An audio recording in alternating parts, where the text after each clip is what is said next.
Welcome to the LowCarbMD podcast. No one is beyond help. No one is beyond hope. As we have always said, we are bringing you medical information and cutting-edge science, but none of this is medical advice. Please seek out input from your own doctor.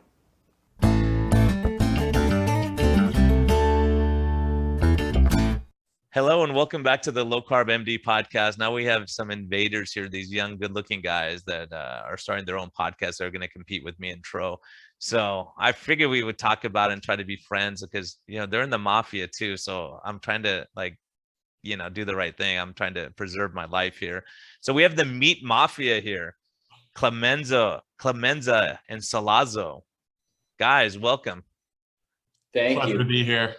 I'm excited about your new podcast. I've had a chance to listen. I was actually a guest on it. So of course I'm a little bit biased and partial, but man, you guys have had some great guests and you're doing some great stuff. So let's go back and maybe we can tell, part of the story of how, what your journey has been like to get you to this point in life. Yeah. Clemenza, why don't you take that? Yeah. So it's been really fun. So starting in the fall, Sollozzo and I were living together and working towards an Ironman at the end of October. So we really had a few weeks there where we were living together and sort of just embracing this positive energy around this Ironman event. And it was in Austin. So we were really living it up and enjoying every second of it, training together, eating our meals together, talking about life and what we wanted to get out of it. And after the Ironman, you kind of go through all these different emotional feelings, right? Like there was a point where Sollozzo and I were sitting there almost depressed after the Ironman. Like we had worked for a year and now we've got like this lull in our energy and in our life, like what's next? And so the next few weeks kind of unfolded. I started writing for Texas Slim, who's a Bitcoiner, but really focused on this concept of know your rancher and shake your rancher's hand. And that was a concept that resonated with me personally. I'd come across his work over the summer and I really became fixated on the idea of getting involved with the regenerative agriculture movement for a lot of reasons. But most importantly, I think that the system of conventional agriculture is somewhat set up to fail. And if we don't have parachutes in place, like regenerative agriculture, we're going to be in a very precarious situation. So I wanted to move down to Austin and really figure out a way to just work on the regenerative agriculture movement with absolutely zero experience or knowledge on how to do that. So I just decided to start writing and learning about this topic. And so I started writing for Slim. Brett and I are talking about basically everything I'm writing on the side. And we eventually make these dual accounts that are Clemenza and Sollozzo, which is now known as the Meat Mafia. And I think that right around the turn of the new year, we started to pick up a little bit of momentum around what Slim was doing, but also kind of our own persona and brand, which was writing these informational threads on Twitter on the food system. And so we had some success, we had some failures. Like I posted a post on longevity and used Steve Jobs as like the picture up front and just got absolutely. I saw that. Fun, man. You learn. I use one wrong word and everyone's after me. We don't like that person. Right. Okay. Sorry. Yeah. Just I have very selective hearing. So when I see stuff in the comments that I don't like, I just keep going. So we really kind of just picked it up. And by the end of January, we were talking to each other and we're like, this is legit. We both love this stuff. And we're both just kind of being fueled by this, similar to the Ironman, like this competitive spirit of training together and wanting to continuing to push the ball forward, and we're seeing the results. So in a lot of ways, we just felt the momentum building and we're making great connections. Like you were one of the first people we came across on Twitter. And I think that those types of connections and relationships behind the scenes, Sollozzo and I were like, oh my God, like a doctor liked what we did. Or then it became somebody else DM'd us and said like, great thread, really like what you're doing. And it was someone, you know, who if we said their name, people would know. And so we were just really excited about the things that we were talking about behind closed doors, and putting it out there was starting to get some gravity to it. And so that's when we were like, we should really work on how we're going to harness this thing and grow it. And at this point, we're working on a few different things, but the podcast, as you said, is up and running. We've had some great guests. We've had 14 guests to date, and we launched it in March. And I think our concept with the podcast is really around kind of two ideas. One being, we want people to buy 100% local and cook 100% of their own meals, which I think is idealistic in thought, but in action, it's like if people bought 50% local, if people bought 75% local and cooked 75% of their meals, the offshoots of that, the positive externalities of just doing those two things, will create a personal health system that I think is way better, and also a food system that is much more reliant on someone who's up the road, who's doing a good job, and who actually is dependent on your business, and the incentives make sense. So that's like, we're trying to figure out ways to just be creative with it, but also create messages that people can just be like, yeah, that makes a lot of sense. Like, why wouldn't I be going to the person up the road who's making really good quality food if I can do it?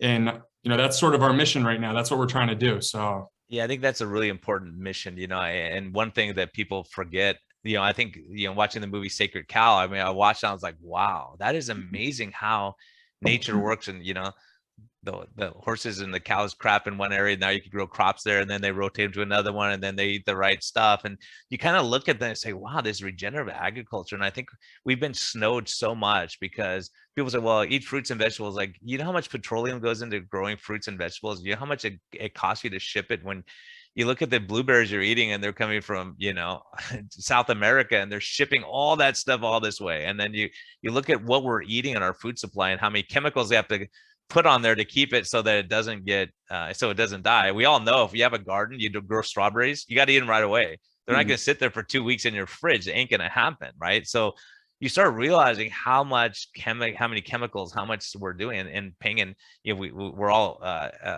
acutely aware of the energy costs of gasoline. So you're shipping all that stuff across the world. How much is that affecting, you know, the greenhouse gases and all those kind of things that we're all worried about? So you go, how do you do it in a way? And then also the other part of the coin is, look, we're getting a lot of our meat from these huge warehouses where they're just shoving as many cows in there, they're treating them inhumanely. And it's like, we're all concerned about, you know, animal cruelty and all these kind of things. So what's better than having a local ranch that you could drive by and take a look at it? You know, I buy my meat locally too. And I love the fact that they're raising the cow, they're taking care of them, they're treating them kindly.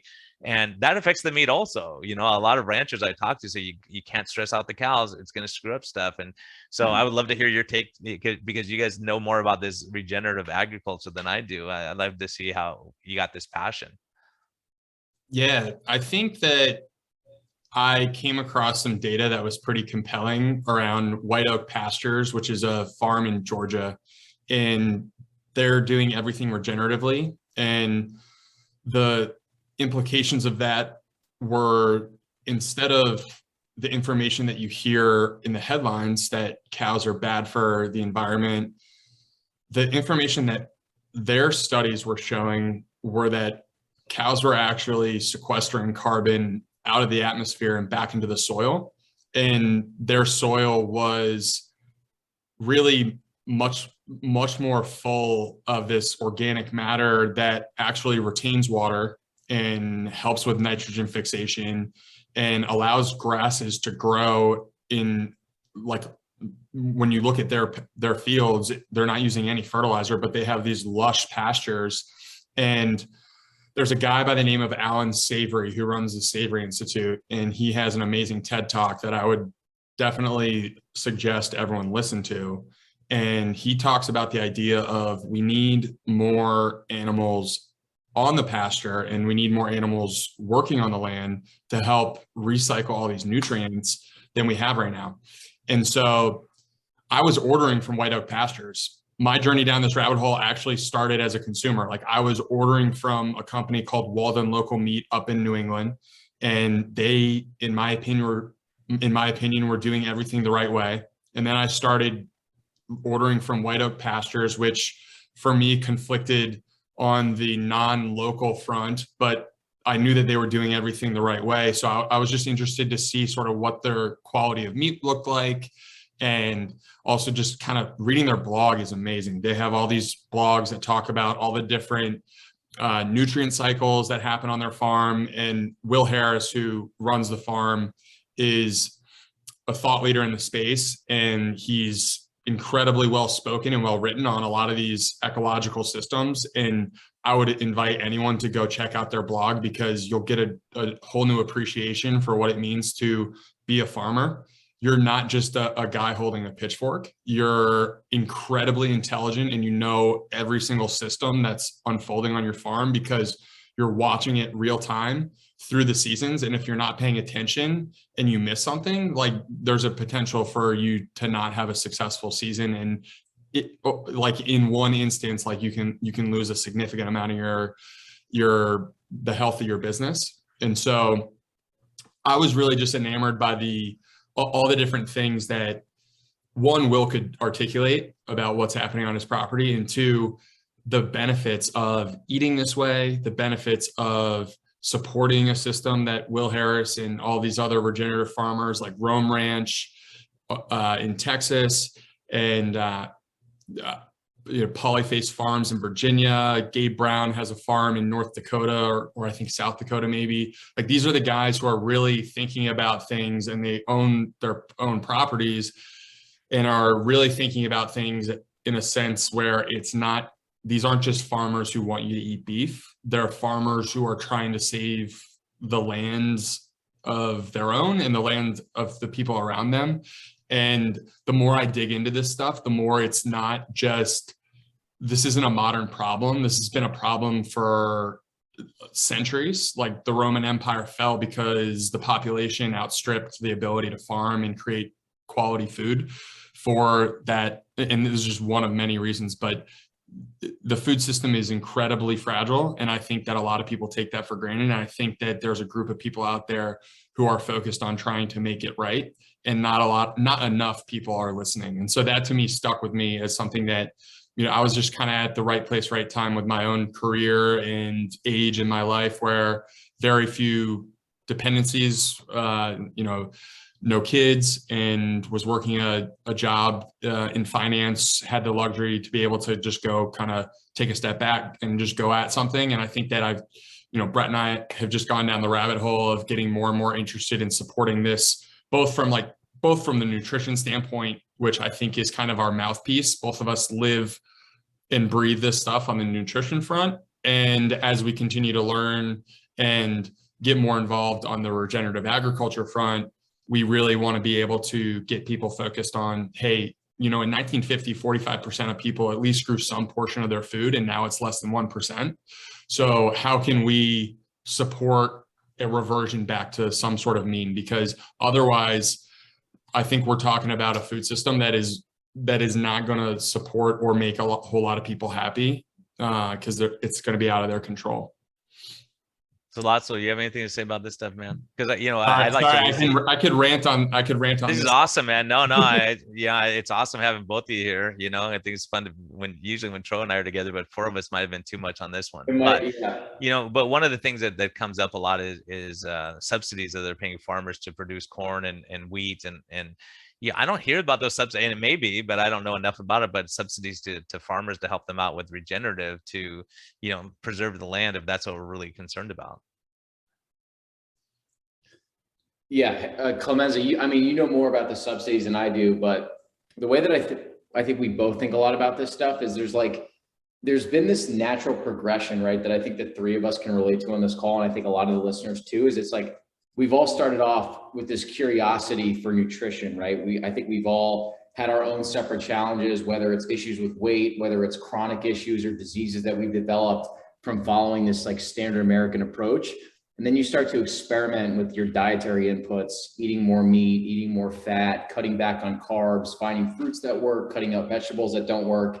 And we've all been like, okay, well, we feel really good. I mean, society's telling us that we're not supposed to feel good. These doctors are telling us that this is going to, you know, cause heart disease, increase our cholesterol, but all three of us have thrived from it. And I would imagine a lot of people on the call have too. And then it's like you almost peel the curtain back to layer number two. And it's like, all right, well, now where is my food actually coming from? So I think what we both advocate is like, number one, you have to do what's best for your budget, right? So, you know, clearly if you're going to buy directly from your farmer, you're going to pay a premium for it, but we're willing to pay a few dollars more because, to your point, like you said, Dr. Brian, you know exactly where the food is coming from. They can tell you whether it's grass-fed, grass-finished, they raised the cow from the time that they were a little calf.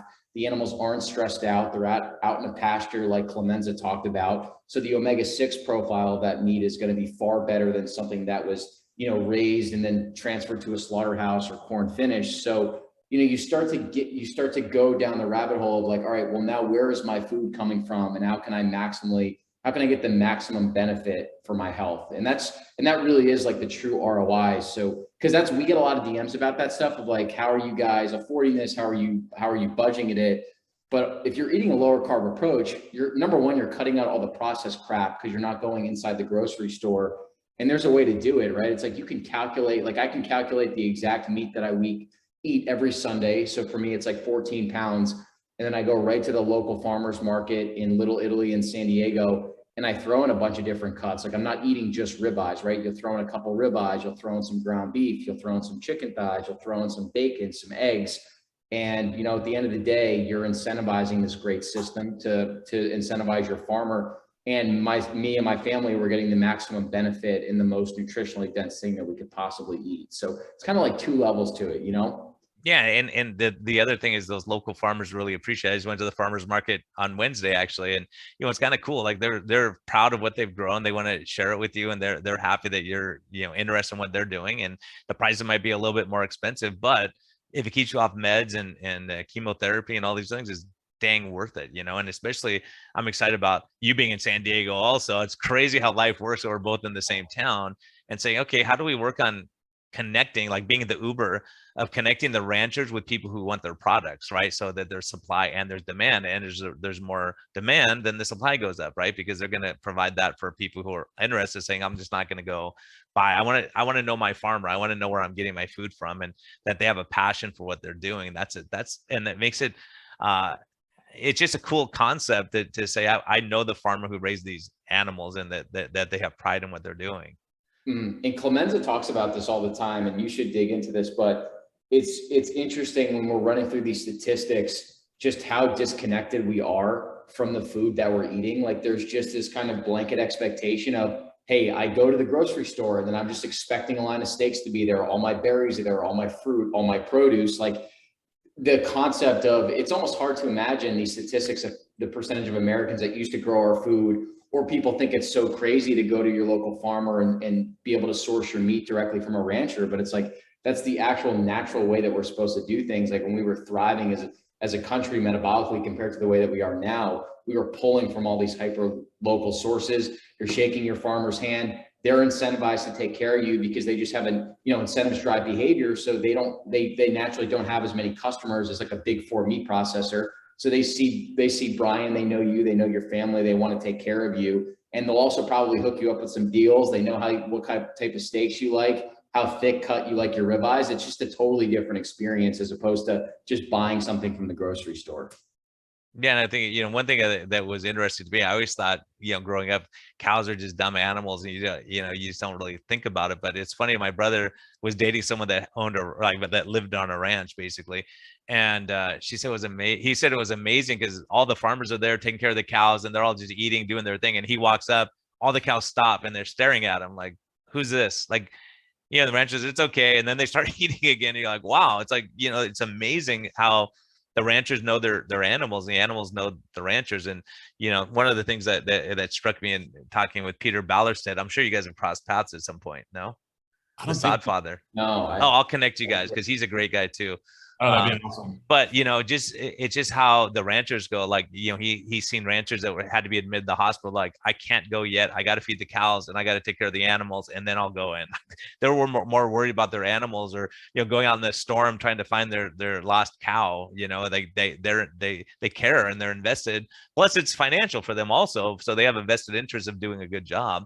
But it's just so cool that that you see what these ranchers are. You see these ranchers and they're just kind, decent people, and they want to do the right thing, and they want to people that appreciate what they're doing. They have pride in what they do. Yeah, and to echo that point, I think that you're talking about a community of people who feels a little bit forgotten.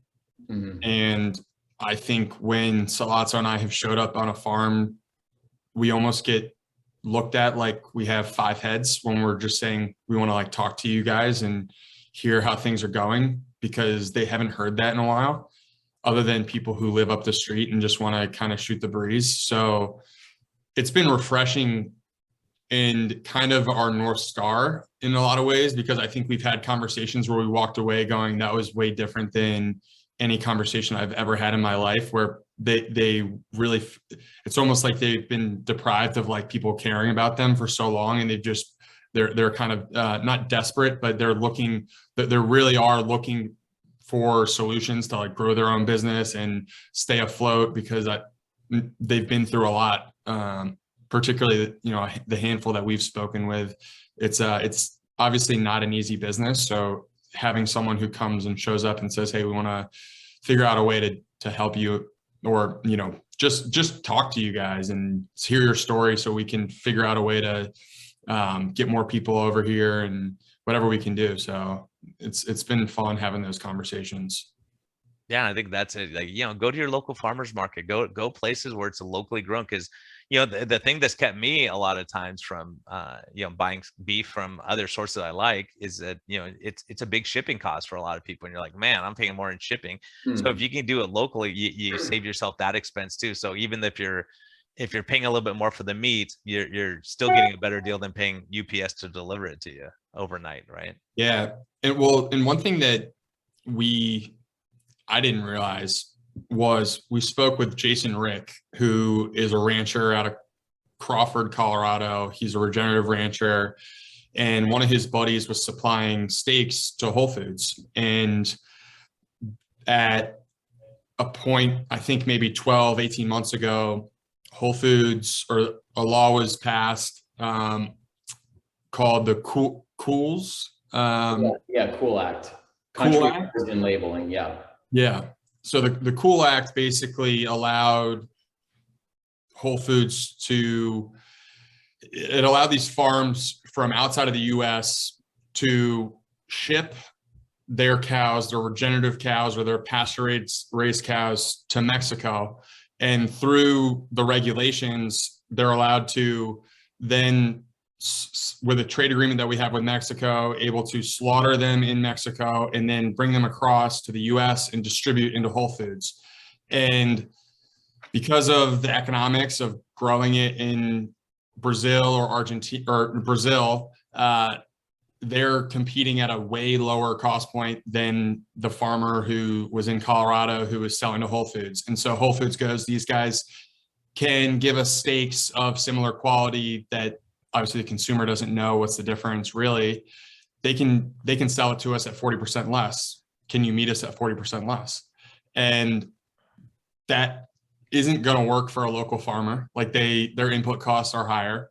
And knowing that, people should think twice, like which system do you want to support? Do you want to support the guy up the road, or do you want to support your beef being put in a plane or put on a truck from Brazil to Mexico, slaughtered in Mexico, and then distributed out to all the different Whole Foods? So that to me was a light bulb moment. I was like, I didn't realize that Whole Foods meat, even though it is grass-fed, better than conventional beef, but that's where I'm like kind of starting to draw hard lines on how I want to spend my money around where I'm buying my food. Yeah. Yeah. Oh, go ahead. Sorry. No, I was going to say the thing with the Cool Act too is that you don't need to actually reveal the source of the label and where you're getting your food from. So what Whole Foods can do as of like 2015 is you can look at their meat and they'll label it as pasture raised, right? And they'll put like some type of like green logo behind it that makes it look like basically gives you the subconscious impression that it's local, but it's really imported from Brazil and you have no idea. And then to Clemenza's point, you have these local farmers that actually have been supplying the local Colorado Whole Foods community with this meat that now can't compete, or they have to lower their prices by 40%, which they can't do. So it kind of just destroys this good system that was in place. But a lot of people don't know about this. A lot of people don't know about the M&A activity that's in the beef industry, right? The fact that like these 4 meat processors have just been gobbling up all the smaller meat processing facilities over the last few decades, so they can overcharge the customer, which is why you see, $25 for a ribeye in some states or some supermarkets, and then they can undercut the rancher too, so they don't make as much money. But this is all, these are all these behind the scenes levers that most people don't know, but all the information's out there, which is what we're trying to do, is just, give different stories and different nuggets of information just so the consumer is informed and they can do the best thing for their own health. Yeah, and that's what I liked about your podcast, really saying, hey, look, let's have someone from the food industry telling you what their nasty tricks are and what they're doing and stuff that, like, it's changed my perspective, what was your guest name again that was on that was talking about the food stuff, really talking about, he was talking about when you go to a restaurant, they have this really nice looking butter that's there in the little silver, and how much garbage, he goes, it's basically margarine. They make it as like all this garbage is in there to make it taste good. So we're just slathering it on all of our stuff saying I'm eating butter, I'm healthy. And we don't realize that's all seed oil, bad stuff. And it's just made to look presentable, right? And easier to spread on your bread. Yeah, that's our buddy, Matt Donovan. And he's brilliant. And so he worked in the food industry for a while, and he can speak about these things backwards and forwards. And I think that podcast opened my eyes to a whole different side of it, of the food industry, that I think when people start to consider, like, should I go eat out? Okay, that's opening up a Pandora's box of questions, like, where is their butter coming from? What sort salad of dressing screws up people, right? All these things. Like things that you on the surface are like, I'm trying, that your intentions are pure and right, in salad good, steak good, but like, what's it being cooked with? You don't really know. So I think from his standpoint, like that, I think that podcast, I learned a ton, just kind of deconstructing the whole food empire that is this like healthy fat, or healthy fats, and to see how much they can get away with. Go, what legally can we do? How can we push the limits? Where a bean burrito you bought 5 years ago at a fast food at a service station, right now, 5 years later, they go, if you put them side to side, it's totally different. But there's they slowly change the formulation and make it cheaper, more fillers. There's really no meat in these things anymore, and you start realizing there's zero nutritional value and only harm, and you're eating this to refuel yourself. Right? Yeah. All it's doing is filling your stomach with garbage, really, and you're going to be hungrier sooner. And how the industry works, it's really, really, really intriguing. And I think if more people knew, they would second guess what they're doing, especially watching TV and how many ads they're doing to mess with your brain to go, oh, I want to have that right now. Like, they make it look so good. And most of the time on the commercial, it's not even real food that they're showing you. It's all painted, and they paint stuff on there to make it glimmer. And how much deception there is to make things look so good and appetizing. It's astounding. Yeah. What's interesting is that there's almost, Clemenza and I were literally just talking about this. When you look at big food, there's almost 2 categories. It's old big food and new big food, right? Old big food, or were like the 10 companies that you covered in Fat Fiction that most people are aware of, right? Coca-Cola, Pepsi, Kellogg's, General Mills, Unilever, etc. And they control the majority of the products right now in the inner aisles of the grocery stores, and they're lacing them with seed oils and refined sugars. And they used to be, they've gotten away with things like heart healthy designations, low fat, etc. Most people, I think, are starting to wake up, at least, that these cereals and products are junk and you shouldn't be eating them. A lot of people are just naturally addicted to them too, but that's a whole other topic of conversation. Now, the scary thing is there's like this new big food of companies like Oatly and Beyond Beef that have these massive marketing budgets that are talking about these environmental arguments, how it's good for the environment, it's a dairy alternative, dairy's terrible for you. And they're really just mixing together vegetable oils and sugars with some incredible marketing and branding. And 20-year-olds that are, you know, in the workforce think that this stuff is really healthy for them.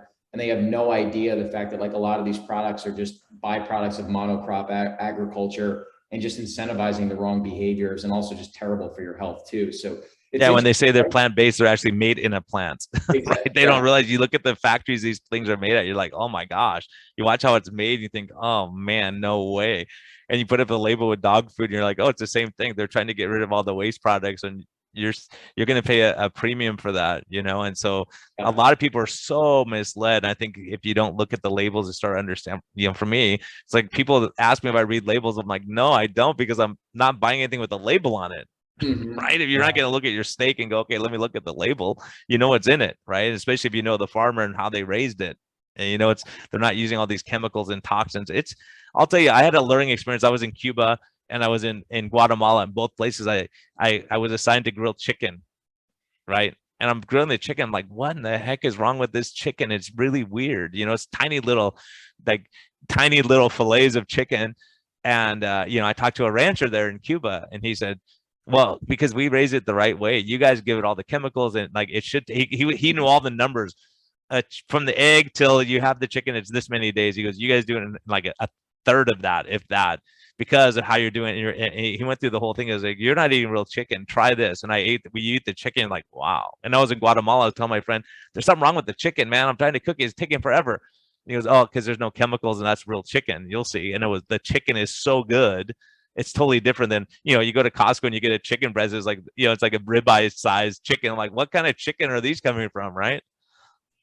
That's an amazing story. And it reminds me of a story at Sollozzo. Were you thinking about this too? The Dorito effect? Yeah, you go.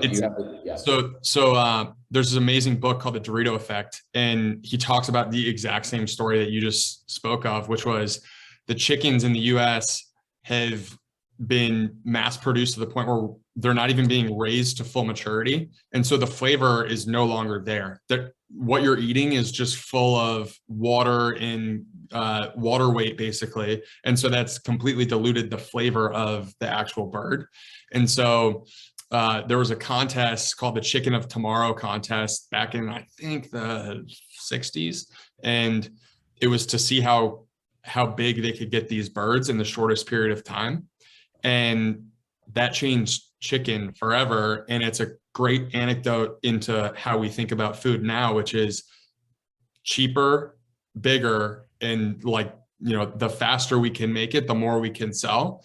And what you're doing to the taste there is also being done to the nutritional profile. So like what you were tasting in Guatemala with that chicken was actual nutrients, and the flavor is an indicator of that. And I think what most people don't realize is that your tongue is this incredibly sophisticated part of our body that it's a communication network to the rest of our body saying, hey, this is nutritious. This is nutritious. Eat it. So when you start eating all the different foods that are messing up your taste buds, you lose that connection, and you don't get that feedback loop, right? So most people don't get the positive feedback loop from eating something nutritious anymore because the interference that's happening with all the junk that we're eating. Yeah, and we just don't even realize it like that. Like that's like to the kids growing up, that's chicken. They don't know what chicken is. So it's different to us. So me not tasting real chicken that was real, that wasn't, you know, having a bunch of stuff, it was different to me. And then you taste it like, man, that's good, you know? And so also I'll tell you, I was in Germany one time years ago before I was low carb even. We're driving through the countryside and we're in the Bavaria, and I'm like, oh, let's stop by and get some cheese. There's a guy who makes his own cheese, a farmer there. And then, you know, I said, oh, you know what? Can I have a glass of milk? Sure. Like, give me the milk. And I started drinking. I'm like, oh, I just wanted milk, not a milkshake. They're like, that's milk. No, that's raw milk. But it tasted so sweet and so rich and good. Like, I thought it was ice cream in it. They go, no, that's just milk. I'm like, oh my gosh. So you just don't realize how much, like now getting raw dairy, and like, you know, some places you can get raw dairy and you see a difference, right? It's really a difference of you know, the highly processed stuff we're drinking. So it's really intriguing how, you know, we just don't even know what real food is anymore. And like we and also, you know, our taste buds are so highly screwed up now because we're eating hyper palatable, like super sweetened stuff. So if you're drinking milkshakes every day, then all of a sudden you have a strawberry, it doesn't taste good. But if you're doing carnivore and you have a strawberry, you're like, wow, that's sweet, right? You don't down regulate all those receptors. That's what that's what we were just talking about, is the way that this diet, when you go carnivore, you do a stricter low carb approach, the way it rewires your palate and your perception of flavor, and how you can mix in these very simple things like strawberries, blueberries, pineapple, and it's like the sweetest, most delicious thing you've ever had. And we have a similar raw milk story where we got raw milk a couple months ago from a farm in Austin. And like, we bring it back to the apartment, we're all giddy, and like, we pour a glass of it. And I look over at Harrison's face, and his like eyes lit up because it tastes so good. That's what we both said. We were like, it feels like we're tasting a milkshake because of like the creaminess to it. And to bring it back to the other point, if you ask the average American consumer, I guarantee the majority of people think that oat milk or almond milk is healthier than raw milk, when like all three of us know that raw milk is one of the most potent, nutrient dense things that you could put into your body, but we've just been brainwashed to think that that's the opposite of the case. Or skim milk. I mean, my mother was on top of a lot of the nutrition stuff, but she was feeding us skim milk growing up because she thought saturated fats and whole fats were bad. And I actually remember distinctly, like, all my entire time, I grew up with two other brothers, so it was like feeding an army, and we would always have milk in the house. It was always skim milk. And then one day, I think it was at like a graduation party, one of our friends family friend who's a doctor, it's like, you've been feeding them skim milk the whole time? Like, they should be having whole milk. Like that, the fat is actually good. And I literally remember him saying that, being like, wow, I've never even had whole milk. Like, if your milk's blue, there might be a problem with that. It's kind of weird, right? So yeah, all those things play a role. And I would tell everyone who's listening, go back and listen to episode 81 with Sollozzo here. And that was seriously, for me as a doc practicing this long, it was eye-opening. I mean, it really set me down a path of looking at the gut microbiome and the importance of all this stuff with colitis. And your story caught my attention because I was like, geez, how come no one's talking about this? This is a huge deal of reversing, ulcerative colitis with dietary change, and also the importance of stress. So it set me on a road of learning your story. It's like, how much does stress play a role in this? How much does a bad diet play a role in this? How is it that we can fix the gut microbiome? And I'll tell you, we just talked to a gastroenterologist yesterday, Dr. Yoga Nathan, and man, it's amazing what he's doing down in Australia, and just changing diet and helping people instead of throwing drugs at every single problem. So, it's really amazing, your story. And that's why I'm excited about you guys doing this podcast and getting the message out to people to try to help them be healthier and to understand the food source. It's really a shame, because I think the three of us know this, and I think a lot of the listeners too that have experimented with their dietary inputs, just the way you actually feel when you're controlling the food that you're putting into your body and finding the right specific foods that work for your body. And the majority of people are unfortunately basically driving around with it's like they're driving around with the parking brake on. That's the way, at least, that I feel. Like, if I go back off this approach and eat fried food or spicy food, or I drink too much alcohol, I can literally feel this inflammation in my gut. And obviously I'm a little bit more sensitive to it because I have colitis, but it's like, it's taking me a day to 2 days to get it back. Whereas like Clemenza and I we've reintroduced a strict carnivore diet for 2 weeks just to get us back to baseline. And even after just 4 days of doing this diet, my stomach feels so good. It's so calm. There's no urgency to go to the bathroom. Your energy levels are consistent. And obviously this is anecdotal, but it's like you immediately start to feel how your stomach should be feeling when you're eating primarily animal products. Yeah, another thing that's intriguing about your story too, one of you, I can't remember which one of you guys was talking about using raw dairy and your sugars improved. I was in Guatemala. One of the docs I worked with, really smart guy, really in tune, and he understood low carb, and I was explaining some of the science, and we had a really good discussion. He goes, Brian, I'm seeing a lot of patients here in Guatemala that are from impoverished backgrounds. When they drink real milk, their sugars get better. And I was laughing at the time, going, there's tons of sugar in milk. It's got to raise their sugar. He goes, no, it gets better. And then now, after knowing you two, it's like, okay, if I'm improving my gut microbiome, I can handle sugar a lot better. Maybe I'm missing something to digest what some kind of bacteria, something that's missing, and you replace that and they do better. Yeah, well, Clemenza and I have both have done our own experiments wearing CGM. So I've had a NutriSense CGM on for the last 3 months. And for whatever reason, I've just noticed that my fasting glucose is probably just a little bit higher than it should be. And so I did an experiment where I was like, I started doing this research on this raw primal diet by this guy, Agenus Vonderplanitz. And he was advocating for patients that had ulcerative colitis to start implementing more raw creams and raw dairies. So I said, all right, I'm gonna take a 2-week stint and just eat more raw cream, raw dairy than I ever have, not change anything else with this low carb approach. And for 2 weeks, I think I took a couple screenshots and sent it to you. My glucose was like down to the 70s, 80s, and it had never been that low. And it literally just stayed flat and consistent the entire day. And even with the low carb, I still wasn't incredibly consistent. But when I introduced the raw dairy, it was like this the entire day, and I felt great. So I was just like, there has to be something to that. And then you responded with the Guatemala story, and I'm like, all right, well, this is affirming what I'm thinking now, that people do have benefits from the raw dairy with their blood sugar. Clemenza, have you seen the same? Have you looked at that or not really? So yeah, I've seen the same by introducing the more of like the raw milk. And like I noticed when I had my levels on, the raw milk wasn't affecting my CGM levels the way I thought they were going to. Like I was expecting the same thing as you, like, hey, these are going to spike and it's going to be a disaster on my scores, but it actually did have that same effect. So it's been really fun experimenting, because I think that at this point we're trying to weed out some of or dispel some of the things that really like we've been holding as truths, but like, is it actually like factually correct? Like, is my body really gonna like have this effect when I have raw dairy? And like when you do the test yourself, you can gain at least some level of certainty that like, hey, at least my body isn't like I can look at the marker here and see if it's going up or not. So yeah, we have to experiment. That's awesome. And I think that's so important, be able to experiment and go, okay, let me see how I respond to this, right? Not what everyone else says, because you may have a different response than I do. It doesn't mean, some people eat blueberries and spikes their sugars, other people it doesn't.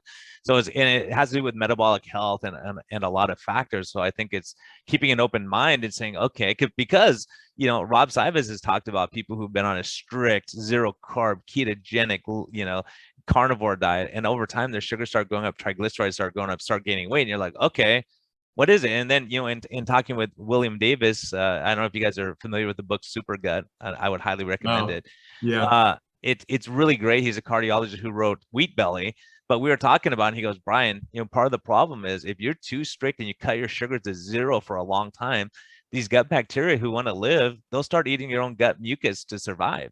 So it could be your being so strict could be detrimental. So saying, okay, every once in a while you go out and have your dinner or whatever with some extra carbs, or have honey sometimes, that's in the carnivore community. I see people fighting about that kind of stuff.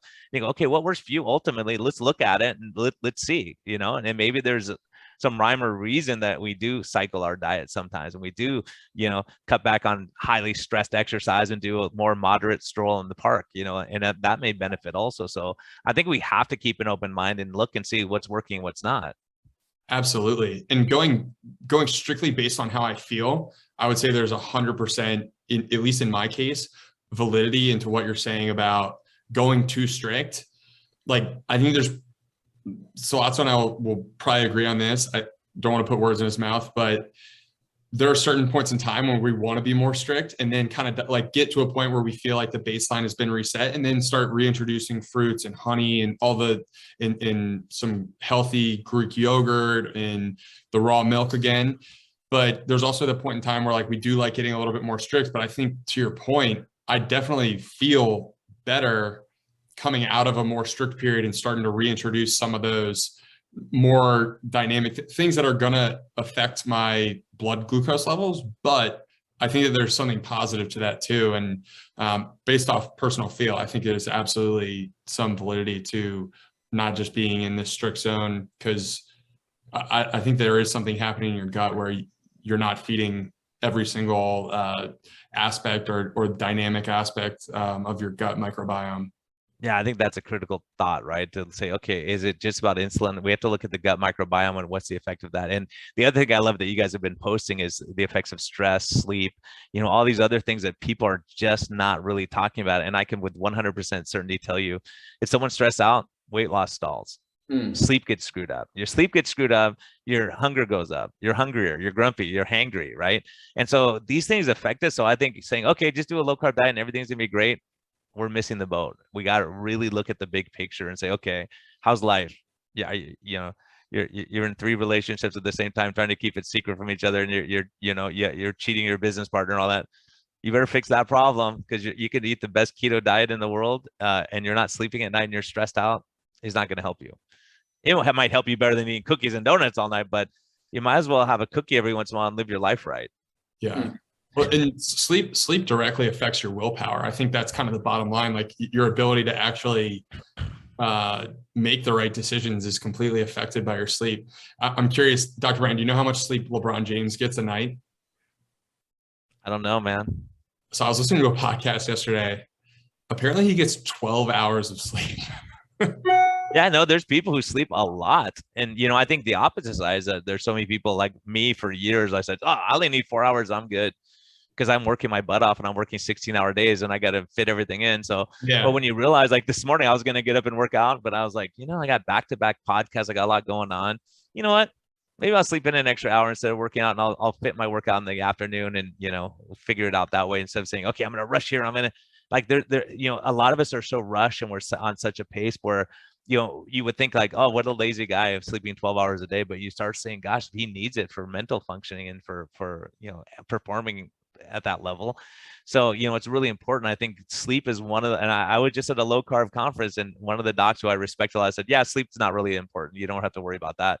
And I was like, oh, you're wrong on this one, man. I don't want to call you out, but you're wrong on this one. I can tell you that right now, because you get someone who's sleep deprived chronically and see what kind of person they're going to be. They're going to be nasty and grumpy. And you look at someone and go, oh, they're tired. Okay, don't mess with them. I think, and I really do think a lot of the doctors who attack us online, the people who are nasty online, they're probably sleep deprived, stressed out, eating terrible foods, and they're mad at the world, and they don't like you because you say, you use Steve Jobs as a who cares. Like, okay, get over it. You're making the point. I think the point is, eat healthy, and sure, people can get cancers and die off at a young age, and these random things happen, but you kind of look at perspective, because you go, look, Steve Jobs probably had a major life stress. He's probably going through a lot of stuff that those all factor in, being sleep deprived and, starting this company and, having a lot of responsibility. And I've seen people like one of my guys, I show the tracings, because he's a CFO of a huge company, highly stressed, highly busy, but he handles stress well, but he's just busy all the time.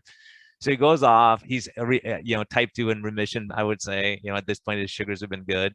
So, and he's been plateaued on weight loss. And then he goes off and goes, look, guys, 10 days, don't bug me. I'm going to be with my wife. We have a grandson. I'm getting paged every hour, and I just need to have some downtime. You guys, if the place burns down, let me know in 10 days. In 10 days, I'm looking at his sugar. He has biscuits and gravy one day. He has Del Taco or Taco Bell one time. He has, and I'm seeing his sugars all over the place. And so I meet with him. I'm like, dude, your sugars are brutal this week. And he goes, how much weight do you think I gained in 10 days eating like that? He lost 8.8 pounds. Wow. He goes, I laughed, I played games, I wasted time, and I felt great the whole time, and he exercised and he did some other stuff, but he goes, he lost 8.8 pounds. He goes, stress is killing me. He came to that conclusion, right? Wow. Because, people are stressed and we don't realize. And for me, I know, because for 18 years, I was on a treadmill going too fast and I was sprinting all the time, and you can't keep up a sprint forever. You gotta have some downtime. So I'd say, yeah, I'm not going on vacation because it's too stressful when I get back. It's not worth it to go on vacation. So now I'm starting to realize, hey, take it 3 days, just go, Friday night, go sit by a campfire somewhere. So lots of, we got to do that, man. Just get to our roots and go out to the desert and hang out. Cook some meat over an open fire. Yeah, we'll do it, man. That's like, you don't have a can opener, you figure it out. A real guy trip, when you don't have the right stuff and you got to figure out, like, hey, I have a rock here. What do you have? Oh, I have something. I have a pocket knife. We could try to open this can. Those kind of fun things that you do that you never forget. Just taking a time, just saying one night out in the desert, just sitting by the camper, I'm telling you, it's like recharges you and you feel like you've been gone a month. That would be incredible. We'll have to do that, because Clemenza and I were just texting with the former Angels pitcher, CJ Wilson, lefty, and he's a big Bitcoiner. And he saw one of the threads that we posted, so he was DMing us back and forth. And he said that when he was pitching, he was actually primarily on a carnivore diet or a high fat diet. He just didn't tell anyone because it wasn't as popularized. So number one, that's interesting. He'd probably be a good guest for you. And then number two, he was saying we should just get a group of people out in Yosemite that are into this and just do some type of like retreat. So I'm in, man. I'm in. That would be good. Yeah. Dr. Brian, back to the stress. What were you saying a couple of weeks ago when we met up in person about there was some study with stress, rats, and then ulcerative colitis? I thought that was really interesting too. Can you recall that? Yeah, I definitely do. Because, I'm going to be talking about it because your case, I was thinking like, why is this young guy, you start getting colitis all of a sudden, right? Because you're out partying, you're drinking, you're doing bad stuff. You're eating at 2 a.m, like us guys do in college, like, it's part of the fun. And then you start getting worse and worse, but you also have the stress of maintaining your baseball scholarship and grades and probably girls issues or whatever, family stuff. And so you start juggling all this. So there was a study they did, because I was looking at it after hearing your story, it kind of sparked me. And I'm looking like, why is it? Because I can predict, like, I had 23 women I took care of in Northern California that were trying to lose weight and get their diabetes under control. And at the beginning, I met with all of them personally, and I, just talked to them, got a feel for their life and how life is. And there were 6 that I knew I wrote their names down. I go, here's who's going to struggle. I knew it, because they were in management or stress. They have other stuff going on. All of them had the least amount of weight loss and the least sugar control, even though I'm seeing their continuous glucose monitor. I see that they're doing low carb and they're doing pretty decent. And all of them had in common that they were highly stressed and they were very busy. Like, look, I don't have time to cook. I don't have time for this. Being in that mindset. So I was like, there's something to this. So I started looking at stress and the gut and ulcerative colitis. So basically what they did in the study is they took 30 mice, they put them in Stressville, where cats are chasing them. There's loud noises. There's flashing lights at night. They can't sleep. And they're in a stress environment like a lot of us are living. And then put the other 30 in this Club Med for mice, whatever that is. There's streams and, sitting in the sun. They don't have anyone chasing them. They're just go on their little treadmill thing if they want to, whatever. They have enough food and water, and they're eating the same thing, by the way, both groups, which says something. Then after 30 days, they bring them back together and they give them this stimulus that would cause colitis, and all of the stressed out ones got colitis. All the non-stressed didn't get colitis. And they go, wow, that's interesting. They go, what is it? They look at their stress hormones, cortisol, insulin, all these things through the roof on the stressed out ones, normal on the other. But then they took it a step further and looked at the gut microbiome. And this is what steered me on the gut microbiome. When they looked in the gut microbiome of the ones that got sick and that were stressed, their gut microbiome was non-diverse. It was very, all the bad ones were still there and a decrease of the good ones. And the gut mucus was gone. On the healthy ones, everything was fine. They had a mucus layer there and all the gut microbiome was happy, like a garden with tons of different flowers in it, right? So the other one just had weeds. And so they go, oh, that's interesting. So then they took the gut microbiome alone out of the sick one and put it into a healthy one. The healthy one gets colitis. Then they took some gut microbiome out of the healthy one and put it into the sick one. Colitis goes away and they feel good. And then what they did is they took the healthy ones, the rest of them, and they said, we're going to give you antibiotics for a week. They gave them antibiotics for a week, broad spectrum antibiotics, and they gave them the same drug and they all got colitis. So they were showing the importance of the gut microbiome. And that's why when you were telling your story, I was wondering, man, I wonder if you take the stress out of it. Obviously, that's one factor. And then you say, okay, I'm going to just put good food in there and let my gut relax a little bit and not have to do all this work down in the colon. And I just with our talk with the gastroenterologist, he said our colon was never meant to be doing all the work of digestion down there, like we're doing with vegetables and fruit and, all this processed stuff. He said, with meat, you're digesting the small bowel. So you're resting your colon during this time, right? So in your case, that may be part of the reason you got better, plus getting the stress under control and saying, hey, let me do something I like in life. Like, so you're doing all this stuff to make your gut better. Instead of being, you could be right now in a stressful job. Like, it would be interesting, even eating carnivore. Once if you're in a stressful job and you get yelled at all day and you have conflict and you can't sleep and you're stressed out, what's your odds of not having colitis right now? Right. So you start looking and go, okay, maybe I need to slow things down. And that's what I started to realize, like, okay, I need to go do stuff I enjoy doing. And when I work now, I'm like laughing at the end of the day because I'm like, I love what I do. Like, I love it. I love talking to you guys and being able to hang out and do this podcast. And it's like fun for me. It's not like work. Like people, oh, you have to do all these podcasts. I'm like, oh man, because I get charged from you and learn. Oh yeah, now I can go to Little Italy and go get my meat down there instead of shipping it across the country. Right. Stuff like that we just pick up. So that's why I'm excited about you guys doing your own podcast too, because, you're going to meet all the great people and you put your minds together and we can accomplish great stuff and help a lot of people along the road too. And maybe even make a buck or two here and there.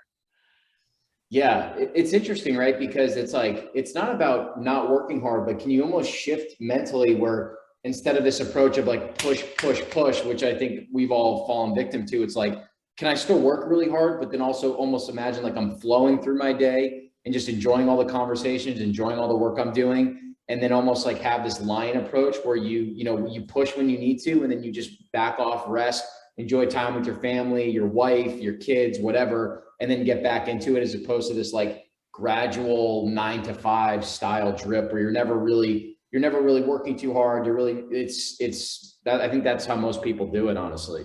Dan, for me, one of the big things was my work was my stress, right? But Mhm. home was my peace. So great marriage, great kids. And so I was very fortunate. I'm like, I could bust my ass for 16-hour days, but I know what I'm going home to, and there'll be peace and we'll laugh and we'll have fun. And I was able to put it away. But then when the kids went to sleep, I go, okay, I got an hour to catch up on my notes that I didn't get finished today or whatever. And so, but you always have this on your mind that you're working and you're busy. And it was like, I remember when my kids were young, going to swim meets thinking, God, I got so much work to do. And like, I'm going to have to pay the piper at some point. So if I'm sitting here at the swim meet, wasting my time thinking of that at the time, even though I'm spending time with my wife and kids and other people, you realize, man, when you start having to do trade-offs like that, it's tough. Like you go, oh man, now I'm going to have to be up till 3 a.m. tomorrow to get all my work done. And so it was one of those things when you're on that treadmill, you realize it's not worth it. For me, I came to the conclusion, this isn't worth it. I can make 20 times what I'm making, but if I can never enjoy it, what the heck am I going to do with money? I don't need money. It's really about taking care of patients. So if I can go from having over 2,000 patients to having 400 patients, man, I could do a lot better medicine and waste a lot less time not dealing with insurance companies anymore. So you go, okay, I could get my patients get more bang for their buck, and I get more bang for my buck too, right? And I think with your podcast too, you're able to reach such an amazingly larger audience that you're not even necessarily prescribing ideas and treatment to, but also, just the benefit of being able to listen to someone like yourself who has this philosophy on how to manage stress and manage all these different things that are negatively affecting your health. I think just being able to plug in headphones and listen to someone like yourself is such a valuable thing that we're so fortunate to have in today's day and age. So like you being able to go work on 400 patients and really like max out the personal care, and then also being able to extend out through the podcast is amazing.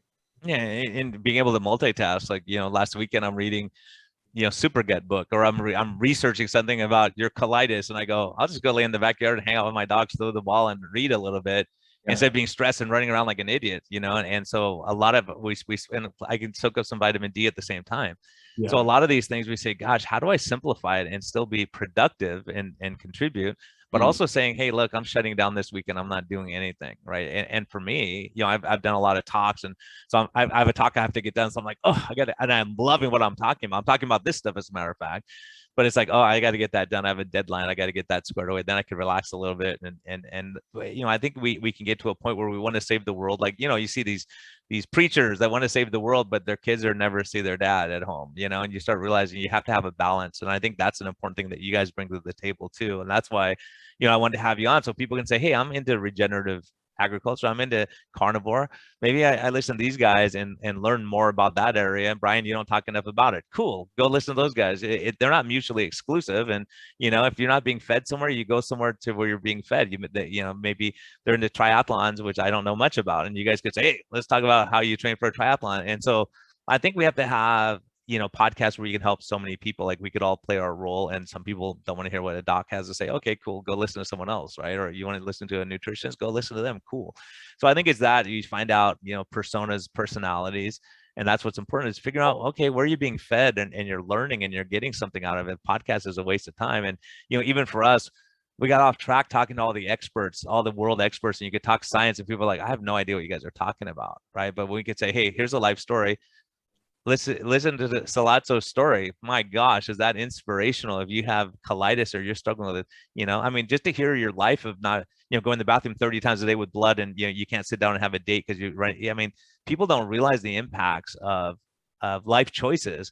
And for me, knowing you guys and knowing a lot of patients, I think how many people just think it's normal to be constipated or have diarrhea or have upset stomach or to be grumpy all the time or not to have, laughter in their lives? Like they think that's normal, and it's not. You have to live your life at some point. And plus, the other thing I love about you guys is we can't be too dogmatic and go, oh, if you have an avocado, then you're not carnivore, you're out of the club, right? We get so radical in our view sometimes that you just don't say, look, what works for you ultimately? Are you happy doing what you're doing? Cool. If you're not, well, great. Like, I don't want to train for a triathlon like you guys do, but I want to be able to go out and have fun and be able to go for a hike and not be the last person that's like everyone's waiting for, right? So you look at life and you go, you want to play with your great grandkids and do stuff and be able to be functional and mentally there. And so you go, what can I do, right? I can't worry about everything, but what can I do to be more functional?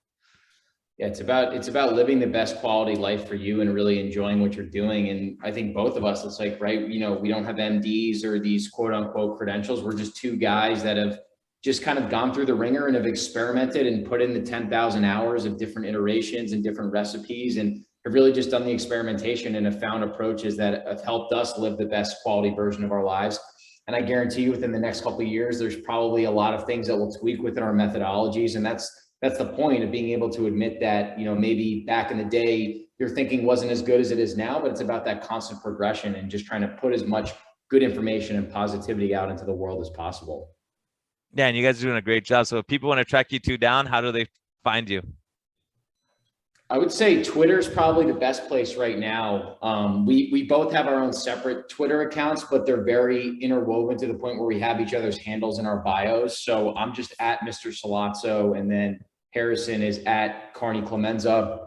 We also have the Meat Mafia podcast too, which we can link to, which Clemenza's been really pulling the reins on. We're already up to like 14 episodes within the first 2 weeks. And then we also have a weekly newsletter as well, where we're just going to focus on just sending out good little tidbits of information of recipes, brands that we've been utilizing, just trying to aggregate these little pieces of information that can help people be, 1% better with their diet and nutrition. And I'd add the Telegram group to that too. So, we've got this Telegram group that we're trying to use as a way to facilitate more personal touch. And some of the people that we've gotten really close with are in that group. And so one of the things that I've really noticed and liked about it, so we started it maybe 10 days ago or like 2 weeks ago, and we've got, like 150 people in there, and someone will ask a question or like, and it could be anything. It could be like, where do you guys get your raw dairy? Where, or like, what's a good recipe for a steak? It could be anything. And there's a group of people in there who are collectively, I think, very, very impressive. And awesome. So it's a fun way to, it's more personal than just like being on Twitter, right? But what's it called? And what do you guys call it in Telegram? Is it Meat Mafia? We're trying to do everything the Meat Mafia, just so it's simple. So the Meat Mafia Telegram group and the Meat Mafia podcast, I think, and then we've got the Meat Mafia newsletter too. So just coming at everyone. Oh, I'm seeing a trend here. So you guys I gotta introduce you to the Sod Father. I'll do an email connect with you guys. You guys will do some great work. He's Peter Ballas is a great guy. He's done a lot of lectures and talks about regenerative agriculture and some of the craziness surrounding meat and all that stuff. So I think it's really important, Crazy Sean Baker, all these guys. There's so many good people, and that's one thing I'll tell you, even going back, is I started noticing when I first started doing low carb and keto, I go, man, these carnivores, like, I hear all these stories about their mood getting better, their anxiety is better, their life's better, they're not as depressed. I'm like, what is it about it? Is it what we're subtracting or is it what we're adding? And I don't know. I mean, I think we're seeing so much, but I think we're looking at the gut microbiome is a lot more of that when you're putting less toxins in and you're digesting better and your stomach's, if you're going to the bathroom 30 times a day, how enjoyable is life? I mean, it's like, you can't really focus on running a triathlon. And now you guys are running triathlons and doing all this crazy stuff and really helping, that you guys are trying to help other people and reach out. So that's really cool. So you got our support for sure. And who knows down the road what we're doing, and we have to work together, find some good food sources here in San Diego, right? And we could rope in some more people to move here and have some good ranches and real food that people can eat. So it's exciting, man. I'm really happy about what you all doing, and who knows, we all may have been in Austin, Texas at some point, hanging out. Sounds like we need a brainstorming session over a campfire in Yosemite. I'm seeing that happening here soon. Yeah, I'm all up for that, man. I've been really missing Yosemite. I love it. I've had some really good times there. I've never been. This would be the crew to do it with. Man, Beautiful. A friend of mine was just telling me he was hiking around, just beautiful, man. It's really good. That will get you back to your roots and see what really matters. Get a little time out there and just shut down everything. It's good for the brain. So everyone, think about this stuff. It's not just about what you're eating. Look at what these guys are accomplishing and what they've done health wise, and really just Sollozzo's, how much he saved the medical community. Tell people like how much your infusions were costing you every 6 weeks or 8 weeks. Yeah, it was anywhere from $50,000 to $60,000 per infusion, and I was getting that every 8 weeks. So you can do the math on what I was costing our healthcare system, let alone all the people that have Crohn's, colitis, IBS, and other autoimmune issues that are on these biologic drugs. And plus, you had to keep going back and getting infusions and doing this stuff. You have to schedule your appointments and all this. Now how long have you been off meds? I've been off meds for a little over a year. So it's funny, in March of 2021, that's when I got my last colonoscopy, and all of my inflammation and microinflammation was, cleared. And my doctor was comfortable getting me off of medication. And I had never met anyone in person that had colitis that had gotten off their meds. You're basically just told, there's a chance you can only ever be in remission, and you're probably never going to come off this drug. So and that's economy of your I like life. proving people wrong when they say this is a chronic progressive disease that there's no cure for. Then you go, okay, maybe there is. Maybe you just got lucky and it's a coincidence, right? That you just happen to change your lifestyle and all this stuff got better, or could there be more to the story, everyone? Yeah, right. Me and the thousands of other people that are posting about this on Reddit, it just shows the power of the internet. The whole reason why I started this is that I started seeing people with Crohn's and colitis that were writing these Reddit articles about getting off medication and getting off these drugs by experimentation with a carnivore animal approach style to eating. So if it wasn't for the internet, I don't think I would be here. I would at least still be on medication and just not thriving the way that we are now. Yeah, man. So I'm excited about everything you're doing. Hey guys, go check out their podcast, the Meat Mafia. You could find them all over the place. And they're the new guard coming up for us old retiring, getting old people, down the, all that kind of stuff. We need some young blood up here, but it is inspiring what you guys are doing. So keep up the good work, keep up the education, and we'll be having you guys back on for updates and all that. And, any new exciting people you have on your podcast coming up that we should tune into. Well, we've got Dr. Tro on. We're trying to lock him in for next week. He's been ducking some of our emails, but he finally got back to us today and said that he wants to come on. So I can't even get him on my own podcast, man. He's busy. Yeah, he's a busy dude. So awesome guys. So hopefully we can land you, Tro. I'll put a bug in his ear. I'm talking to him in like 5 minutes because we have another podcast coming up. So guys, hey, thanks for your time, everyone. This is good stuff. Think about real food. It can change your brain and your stomach and your heart and everything. So wish you guys the best of luck. I know you're going to do great, and keep up the good work, and anything you're doing, we want to be a part of. Awesome. Thanks, Dr. Brian. Thank you for having us. Have a great weekend, guys. You too.